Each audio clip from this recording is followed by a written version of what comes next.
Good evening, Chris. Hey, good evening. How are you? I'm doing well. How are you? I'm doing good. Thank you for stealing your 30 minutes time. Oh, you're very welcome. Happy to do it. Yeah, I just have I'm at five my more house. You minutes. may hear my dog in the background, but other than that, I'm ready to go. I think I'm also ready to go.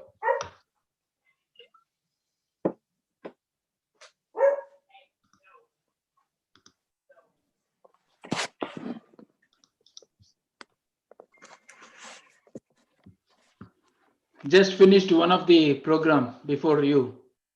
Okay, good. The Doctors Association. We have a big API, 120,000 doctors, Indian origin doctors are into this group. So I just wanted to make aware of this organization to everyone. Okay, great.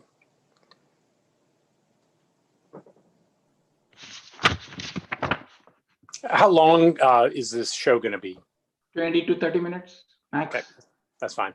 As much as you speak, it might expand 1 or 10 minutes or 5 minutes, but again we'll keep generic. We'll keep about I'll just update about you, and then we will go into the Georgia election, which is the hot topic, and we will talk about what is the how are the arrangements going on, how many counties, how many ballots we have today, what are the COVID regulations we have already established, and what is the voters percentage. Are you seeing more on the voter or ballot voter, or how is that going? Absentee ballots, how many? If you can give a little bit about what are Yeah, the, and I have also pulled some of the information from the internet too yesterday. If you have, then I can also ask on those questions. So that's it. I think mainly how the things are going on, how safe it is, and what's the people's thought about on this election, organizing the election ballots and how comfortable they are. That's all I wanted to know. And okay. more, if you have more updates, then we can have another show. I'm more than happy. Okay. You can use me as many times you want.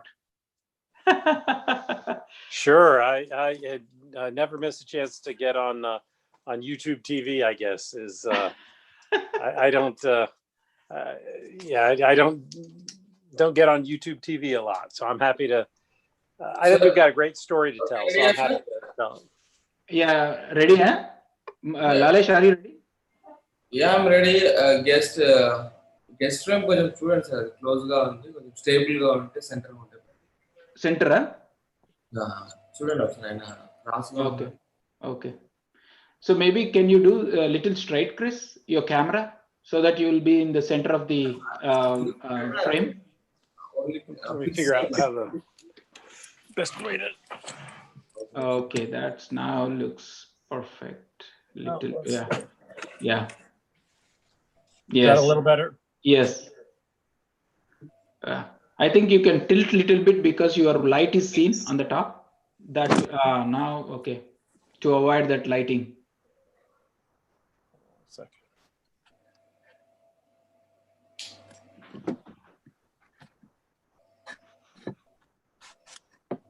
Well, I think the light is kind of. Yeah, now it is. I think if you can move little closer and not. Let me see what I can do here.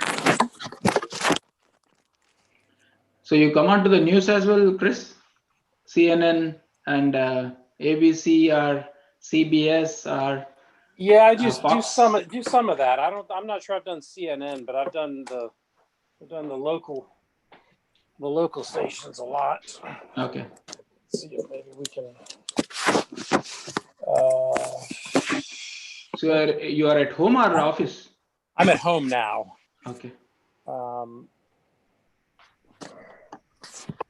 Just can't see.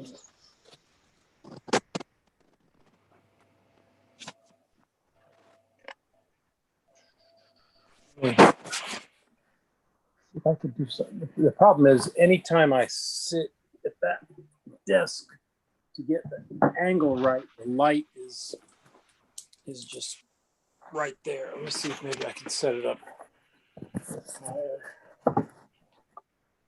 If it's too tough, that's okay. Yeah, I think it is. That's fine. Now it's good. No, it just fell off.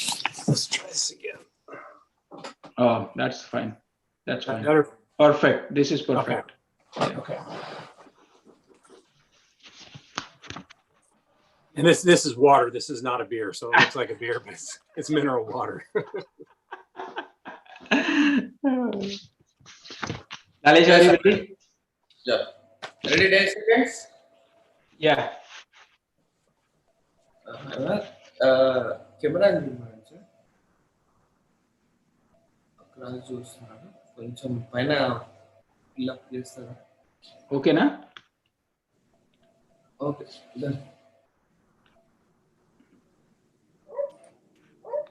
Ready 10 9 8 7 6 5 4 3 2 1 go. Good afternoon, everyone. Welcome to Mana TV and TV5, and welcome to the show Insight with Praveen Puram. Today, our esteemed guest is Mr. Chris Harvey, and he is our election director of Georgia, and the hot topic is presidential elections. So we thought through this show, we wanted Chris to update more what's going on the Georgia elections and how the arrangements are, how the voters are doing their voting. We just wanted to know more about him. So before going into the details, I just wanted to introduce Chris Harvey. Thank you, Chris, for coming on to the show. Chris Harvey is the state elections director for the Office of Secretary of State of Georgia. Chris grew up and still lives in DeKalb County. After graduating from the Citadel with a degree in political science, he taught high school for a few years, becoming a DeKalb County police officer. He spent 13 years in law enforcement in DeKalb and Fulton counties before becoming the chief investigator for the Secretary of State office in 2007, where he primarily worked on election-related cases. In 2015, the Secretary of State, Brian Kemp, our governor, appointed Chris as the state election director. As director of elections division, he is responsible for working closely with the county election officials to ensure secure and legal actions take place in Georgia. He shares legal updates, procedural and rule changes, security updates, and other information with county election officials to assist in their conducting elections. Chris lives in Decatur with his wife Kathy and their 4 children. Thank you so much, Chris, for coming on to the show. And all the viewers are excited to know more about the elections and how are the arrangements and what is the trend going on there. Can you give us more insight? Yeah, thank you, Praveen. It's my pleasure to be here. I'm joining you from my home in Decatur, and happy to be talking about elections in Georgia. This has been a very unusual year in elections in Georgia, and in most things in Georgia. We've got a couple things going on. We've got a brand new voting system that we're deploying this year. The first time in about 17 or 18 years that everybody voting in Georgia will actually have a paper ballot. From 2002 to 2020, Georgians voted on 100% electronic machines. And as concerns grew about hacking and interference, they said, we got to have some paper to back it up. So we spent most of last year reviewing voting systems and getting a voting system selected and installed and trained. And then this year we thought, well, we'll just do elections. Well, nobody counted on coronavirus and everything else. So it's really been a challenge, but the county election offices have risen to the challenge. They've done a tremendous job.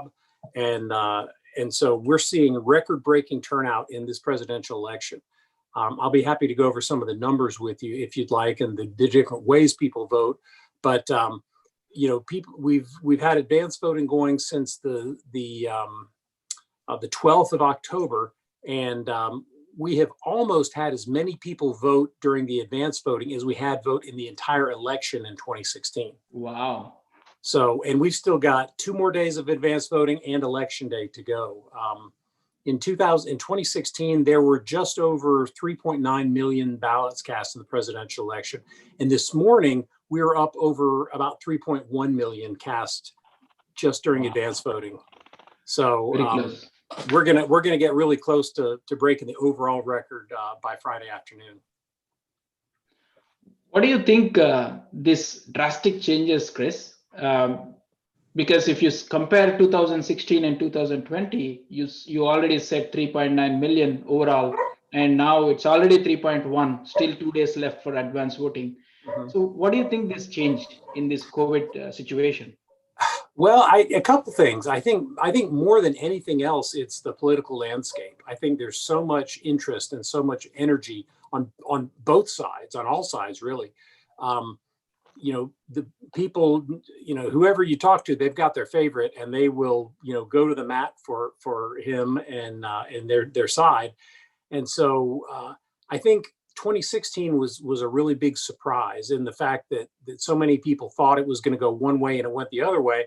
And I think it really sort of awakened a lot of people to realize, hey, nobody can take anything for granted.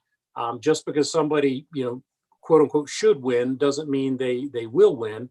And so people realize if they don't get involved, they're taking a chance that they may not end up with something that they like. And I don't care professionally who wins.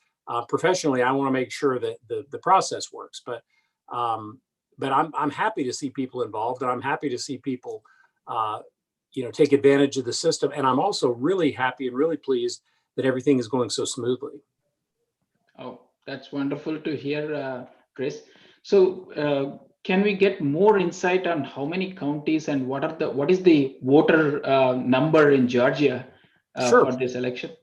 Yeah, of course, Georgia has 159 counties, and that's the second highest number of counties of any state in the United States. Only Wow. Texas has more. Mhm. And clearly, Georgia is not the second largest state in the US. So we just like to carve our counties up really small.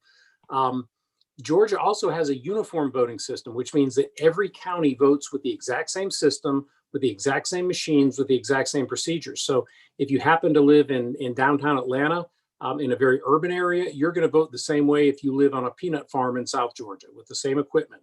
And I think that's really important and helpful. It really it levels out the playing field so that you don't have to say, well, these people that have extra resources, they get a better way to vote than these other folks. Fact is, we provide one way that's a good way for everyone to vote, and I think that works well. I also want to point out for your viewers that all elections are really done at the county level. All the absentee ballots are issued by the county. They're counted by the county. The voter registration is done by the county. It's maintained by the county. So if anyone encounters a difficulty voting, while the Secretary of State sort of has large oversight over the entire process, it's really going to be your county elections office that's going to be able to solve your problem. I don't count any votes myself. I don't mail out ballots. I don't do those kinds of things. Your county is going to do it. So if you have a problem, make sure you contact your county.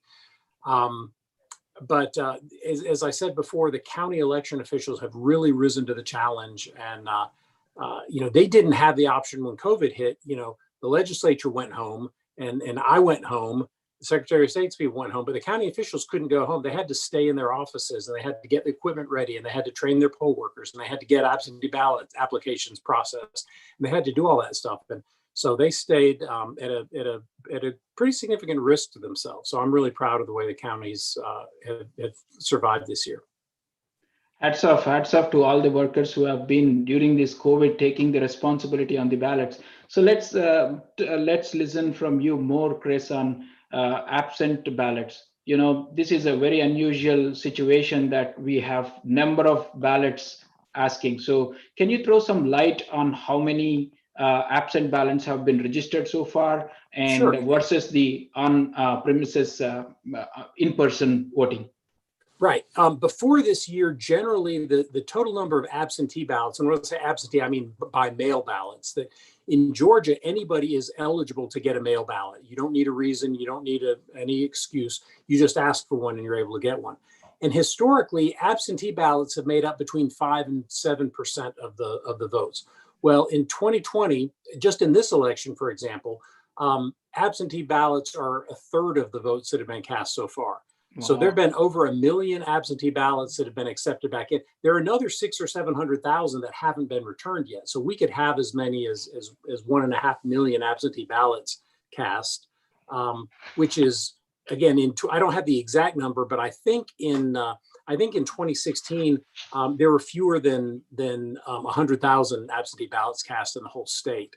So now we're up over 1 million with, another 2 or 3 days to go. People have really taken advantage of it. And, for people that have a health compromise or difficulty getting around, it really is a good way to vote. I voted with an absentee ballot by mail myself. I put it into Dropbox, but it's convenient. They mailed it to my house. I had plenty of time to sit down and go over it and fill it out. I put it in a Dropbox on the Decatur Square, and about 36 hours later, I got a text from the DeKalb County office saying, "We've received your absentee ballot. It's good to go." And, I was done. And that was about 2 weeks ago. So Wow. I really recommend it for people that have those limitations or just don't want to go to a polling place. Wow, Chris, I think if you see the real numbers, there are 10 times more Yes. with absentee ballots. If you compare to 2016, it is 147,000. Now it is like more than 1 million. As you said, more 600, 700,000 to be yet to be counted. Yeah. So, so far, have you seen any unusual activities near the ballots, or any unusual discussions going on, or everything is smooth? Any information on that aspect? Yeah, it's been a remarkably smooth election. Now, I will say, for the first day or two of advanced voting, the system that the counties use to issue ballots during advanced voting was working a little bit slowly, and that's something that the Secretary of State's office operates. And so it took us a day or two to kind of work the kinks out of that so that everybody could get full access. But since we've done that, it's been humming along like a well-oiled machine. It hasn't slowed anybody down. What I've seen, just anecdotally, is most people are voting, even in DeKalb and Fulton counties, in 5 and 10 minutes. I mean, they're going in, they're voting, and they're back out in 5 or 10 minutes. And so we're really pleased to see that. We have security has always been on our mind, and something that we focus a lot on.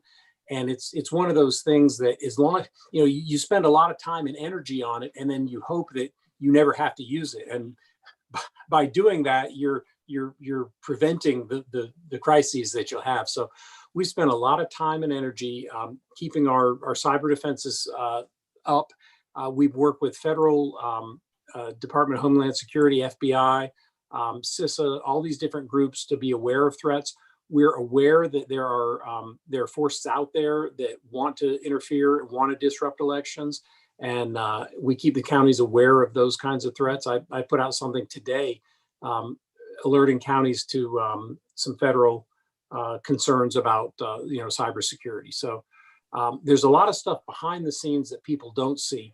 But fortunately, we've been able to keep all that stuff out, and people's voting has been a pretty positive experience. Wow. Thank you. Thank you so much, Chris. And let's talk about the COVID. How is the COVID guidelines happening at the ballots? Is there any special instructions for the people and also the employees?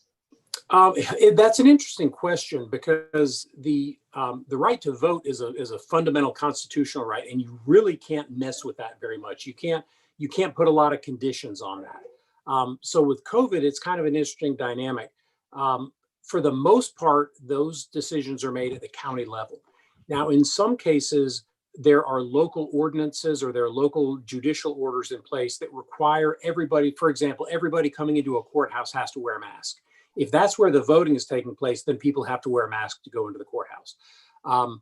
If they don't have some of those mandates in place, then the counties can't force people to do something extra in order to vote. So it's a little bit of a give and take, and it depends a little bit on where you vote.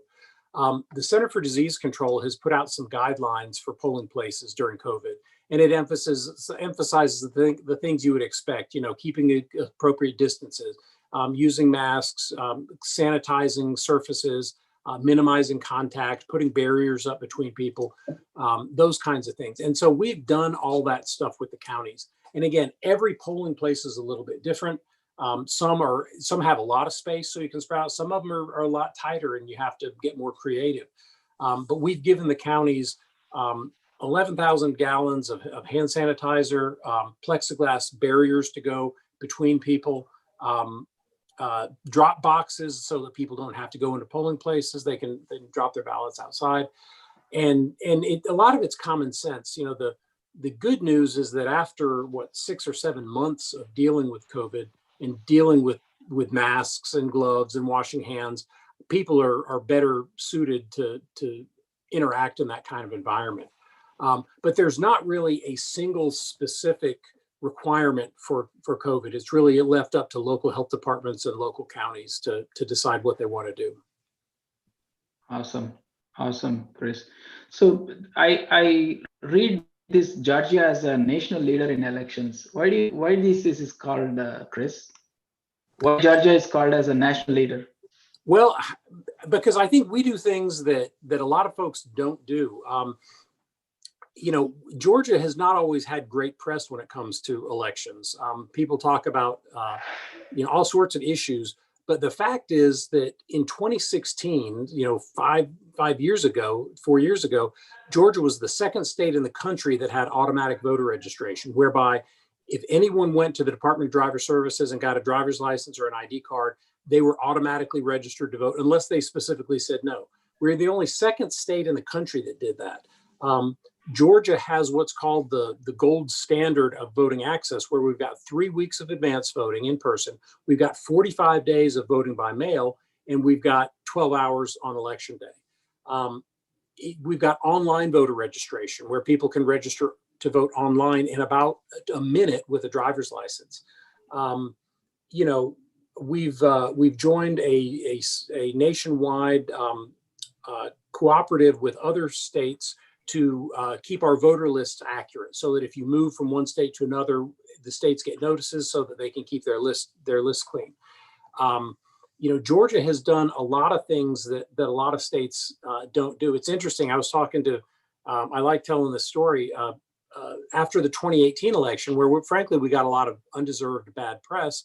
I got a call from the New York State Election Board, and they said, "Hey, we're thinking about experimenting with 6 days of advance voting for our elections." And I said, "Wow, 6 days? That's great." I said, "In Georgia, we have 3 weeks, and we have a required Saturday offer to voting." I said, "If you come down here, you can go to church on Sunday and go vote at the same time and have lunch." And I said, "I'll show you how we do it." There are many other states that are seen to be much more progressive than Georgia that have no advance voting, where you have to have an excuse to get an absentee ballot. I don't think there's a state in the country where it's easier to vote than Georgia. And so I'm happy that people are recognizing that. And when you look at the facts about what we do, you really can't come to a reasonable conclusion other than that we're leading the way in election innovation. Thank you, Chris. Thank you. And one other question. So as a part of this election, do you also travel to county by county for any inspections or so, or how this works? Not on election day. And again, we've been pretty limited in traveling with COVID, but before COVID, I would go all over the state and meet at regional meetings with groups of county officials, and I would go to some of their training, and I would go to see their offices on election day, and I really enjoyed that. But this year, not so much. They're just not having events like they used to. And I've done a lot of these Zoom meetings and a lot of these Zoom calls, but I've not really gotten out as much as I'd like to. Excellent. Chris, as a new, for example, if I'm a new voter, can I do registration even today? Or is there any cutoff day? The cutoff is 30 days before the election. Now, you can still register today or tomorrow or Monday or Tuesday. The problem is you won't be able to vote in the election on Tuesday. You have to be registered 30 days before the election. Now, if you register today, if you're a new voter and you register today, you'd be able to vote in the runoff after this, if there's a runoff for Senate or something like that. So if you miss the registration deadline of October 5th, still you can go online and register today. You can send in an application today and be ready for the next one, because we have lots of elections in Georgia. We have special elections when vacancies open up. And really, once you register one time, as long as you vote if you voted only once every 4 years in the presidential election, your registration would never go inactive. So Awesome. get registered and get involved is what I'd say. How about the last minute voter? For example, any last minute voter who has to travel on an emergency out of the country, still they can avail online services to vote? They can still register to vote online. And that's why, you could, if I got a call today and said, hey, you've got to leave the country tomorrow, possibly I could get up and go vote first thing in the morning tomorrow because there's advance voting. But as you get this close to the election, your options really start to dwindle. If you were to get a notice, a couple of weeks before the election that you had to go out of town, you could request an absentee ballot, and even your absentee ballot could even be mailed overseas to you if you wanted, if you had enough time to make that happen. But when you get to this time, you're running out of options. Chris, this is a very unusual elections in 2020 during the COVID. I would love to hear from you the technology challenges and also the challenges to enable your work, right? So when you were about to travel, it is very easy. Now you are doing everything on Zoom. So what are your challenges if I were to ask you during this COVID situation? Well, the most obvious challenge is we had to get the new voting system installed. The new voting system is similar to the old system in that it's got a tablet and you make your selections on a screen, but now it prints out a ballot and then you take it over and you scan it yourself. Previously, you only had that one machine. You had basically one tablet that did everything. So we not only had to train the poll workers and the county officials how to use it, how to store it, how to transport it, how to set it up, we had to teach the voters how to use it. So we did a lot of demonstrations earlier in the year. We did videos. We did all sorts, as much stuff as we could to get it out there. But the fact is we had over 30,000 new voting machines coming into the state last year and early this year. And all that stuff had to be set up. It had to be acceptance tested by our office. It had to be security checked. It had to be stored. The poll workers had to be trained on how to use it, and the voters had to be trained. In addition to that, many of the poll workers were advanced in age. They're in their 70s and 80s, and that made them, very vulnerable to COVID. So they stopped being poll workers. So we had to get new poll workers to learn to use this new system where you couldn't, in a lot of cases, have hands-on training. So you'd be training somebody how to use a machine over Zoom. And that, while that's better than nothing, it's not the same as putting your hands on a machine and doing it. So that was one of the biggest technology challenges was just the physical act of getting the stuff here. I think everybody's gotten pretty good at communicating over Zoom and making the most of the situations, and frankly, probably saving a lot of time and money from driving around and sitting down. Obviously. Maybe this will be the way to go, but and so we've taken advantage of it too. I do Zoom calls with the entire state, and I do Zoom calls with different regions, and I do Zoom calls with different counties on issues. We do training webinars with our Secretary of State's team. And so, we've done what everybody else has done. We've leveraged technology to make the best of what we've got, and we've been pretty successful. Awesome. I think really it's really a learning curve in this 2020. The adoption rate, the people are adapting to the digital. It's very, very awesome. Actually, so far it's flawless. They are able to perform their jobs, whoever is able to access the software so far. And a silly question, Chris, so far, did you see any fraud casting of any of the votes so far? No, nothing that I would say is fraud. Now, there are situations where people make mistakes. I heard of a story just earlier today where an older couple had voted by absentee, but they kept getting all this mail saying, you need to vote, you need to vote, you need to vote. So they were afraid that maybe their vote hadn't counted. So they went in to vote in person and had to be. So if you were to look at the surface, you'd say, well, they're trying to vote twice. Well, no, they weren't trying to vote twice, but they, there's so much. I get probably 4 or 5 text messages a day from different groups who usually get my name wrong, who say, hey, you haven't voted yet, or have you returned your absentee ballot, or make sure you vote for this person or that person. And so voters really get confused, can get confused with that much different stimulation going in. But no, we've not seen, and sometimes you won't see it until after the election. But we've got a full-time investigative team that investigates any kind of claims like that, and we jump on it pretty quickly. So nothing on any large scale. There may be ones and twos of problems, but nothing significant. Good to know, Chris. Thank you. And after the election day, when will the results be published, Chris? They'll start coming in that night. What I'm hoping and what I'm expecting is that by 1 or 2 o'clock on Wednesday morning, we will have a pretty good idea of what it looks like in Georgia. Counties were able to start scanning the absentee ballots a week ago Monday, and so there will be. So let's say we end up with 3.5 to 4 million absentee ballots. Hopefully, most of those will be scanned by Tuesday night.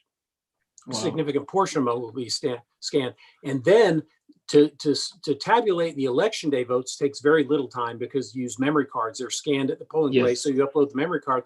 So I think by what's normally considered the end of the night on election night, which is frankly usually 2 or 3 o'clock in the morning, I think we will have nearly, I won't say complete results, but very, very strong indicative reports of what it is. And then for 3 days after that, the counties can still accept that ballots for overseas, and they can, if they're provisional ballots that can be fixed, they can do that for 3 days. So officially it'll be a couple days, but I think realistically by Wednesday morning, people will have a really good idea of what the status is in Georgia anyway. How about the nationwide? Can that? That's a little bit harder to tell because in some states they allow ballots to come in as long as they're postmarked by election day. So you could have a tight race someplace, and then you could have 3 or 4 days of ballots continue to come in, and it could flip the results. So what I expect to see is that in places where it's very tight, what they will do, and this is a good data that they should have available, is okay, let's take a state. Let's say Michigan, for example. Let's say Michigan is very, very tight, and one candidate is ahead by 20,000 votes. Well, what they'll be able to tell is how many absentee ballots are still outstanding, and they may say, well, there's still 75,000 absentee ballots, so we know that you could change the result. So we're not, you don't know that it will change the result, but it could change the result. If there's a 25,000 vote lead and there are only 5,000 absentee ballots out, then you know it isn't going to change, even if they all go for one person. But that's going to be the question: is in these states where they allow votes to keep coming in after election day, that's really going to be what's going to tell the story. So it could very well be several days, if not more, before there's a real solid consensus nationally as to what's going to happen. Awesome. Thank you, Chris. So with this rate of voting, what do you think will be the percentage of voting after the election day in Georgia? What percentage? It's a bold prediction, but I'm going to go with about 70 to 75%. So it's which is better than 2016. Yes. Wow. Oh, yes, much better. Yeah, I think last question to you before I close this show, Chris. How is your day looks like during these election days? Well, they generally start about 1:30 in the morning. Oh my God! I get up very, very early, and not because I have to work. So I don't want to say I'm working from 1 o'clock in the morning, but and that means it's getting close to my bedtime now. But I get to the office around 7, and from 7 until usually around close to 6 o'clock. I'm responding to questions from counties. They've got a question about this procedure, that procedure, this law, that law, this crazy situation that came up, calls from reporters, calls from voters. It really is just it's kind of like being in a pinball machine. You just go from one thing to the next, to the next, to the next, and it makes the day go by very quickly. But at the end, I stop and I'm just exhausted. I'm like, oh my gosh, I haven't stopped moving or haven't stopped talking for 13 hours, and then I come home to my lovely family and dog and stuff like that, and but I'm often in bed by about 7:30, 8 o'clock at night. I can understand. I can understand. Thank you so much, Chris, for your time. Any final message to the viewers before we close? No, just thank you for voting. Thank you for being interested in voting. What I said when I was the chief investigator for 8 years was that the best protection against either fraud or having your rights taken away voting is understanding what's supposed to be happening. So I encourage all your listeners to learn, ask questions about the voting system. Go to your county board of elections meetings, ask questions, learn who it is in your county that's actually conducting the elections. You can sign up to be an observer. You can sign up to be a poll worker. You can really get involved. And it really is, the whole election process is basically done by volunteers, basically done by people that sign up, and they technically get paid. So they're not technically volunteers, but they're practically volunteers. So if you want to get involved, I encourage you to call your county and say, hey, I'd like to help. Wow. I didn't know that the the staff is volunteers. I didn't For know the that. most part, probably on election day, probably about 85% are like I said, they get paid, maybe $10 an hour. So they may make $100 for the day, but that's practically volunteers in my book. Any voluntary certificates, Chris, which is counted? Any, The I'm sorry? hours, any voluntary hours are counted? In some counties they do. Some they calculate that, and some corporate groups have gotten involved, and they're giving their employees the day off if they work in the elections. So that's a neat development too.